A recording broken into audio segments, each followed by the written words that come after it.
गुस्ल मैयती न कहना मेरे गुस्ल को, उजले मलबूस को मत कफन नाम दो।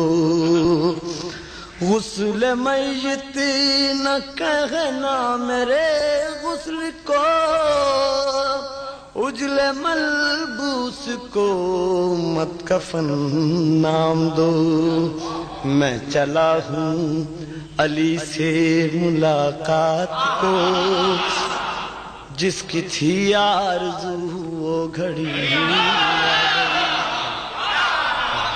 یا عقبه لن تموت نفس مؤمنة ابدا حتی تراهما. هیچ مؤمنی نمیمیره مگر این دو ذات مقدس رو میبینه. فقلت فاذا نظر الیهما المؤمن ایرجع الی الدنیا. اگر مؤمن چشمش به این دو ذات مقدس بیفته، این باز حاضر شفا پیدا کنه برگرده به دنیا. فقال لا، این ممکنه تا اون وقت از خدا شفا بخواد متوسل بشه و دعا و تضرع بکنه که شفا پیدا کنه، اما اون حال هرگز حاضر نیست. اذا نظر الیهما مضى امامه فقلت له یقولان شیئا. این دو ذات مقدس که آمدن به بالین محتضر فرمایشی هم دارن، حرفی هم میزنن؟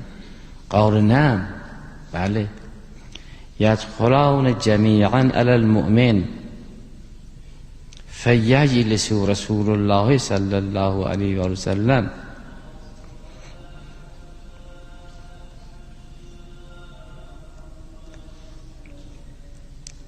عند رأسه و علی علیه السلام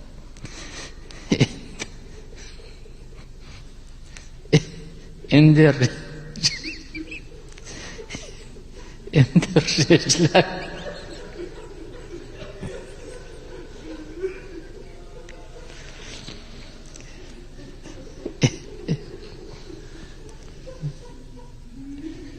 عند رجلی پای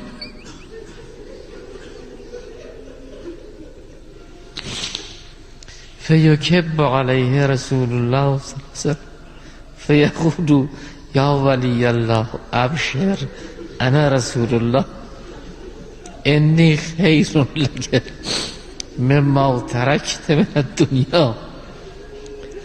از بالای سر پیامبر پا میشه.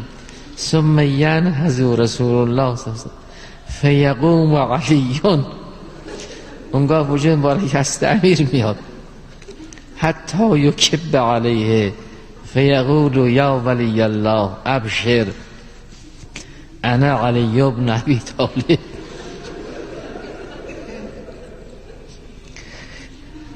الذی کنت تحبه اما لانفعنک. ثم قال، وجود مبارک امام صادق به عقبه بربود که این صحنه‌ای که من میگم این تو قرآنه. ثم قال ان هذا فی کتاب الله عز وجل. اینه که قرآن بدون اینا اصلا قابل درک اساسی نیست. عقبه میگوید من به امام صادق عرض کردم که کجای قرآن است؟ قلت اینه جعلنی الله فداک هذا من کتاب الله. قال در سوره یونس قول الله عز وجل فرمود الذین آمنوا و کانوا یتقون لهم البشرا فی الحیات الدنیا و فی الاخره لا تبدیل لکلمات الله ذلک هو الفوز العظیم. امیدواریم همه انشاءالله به این فیض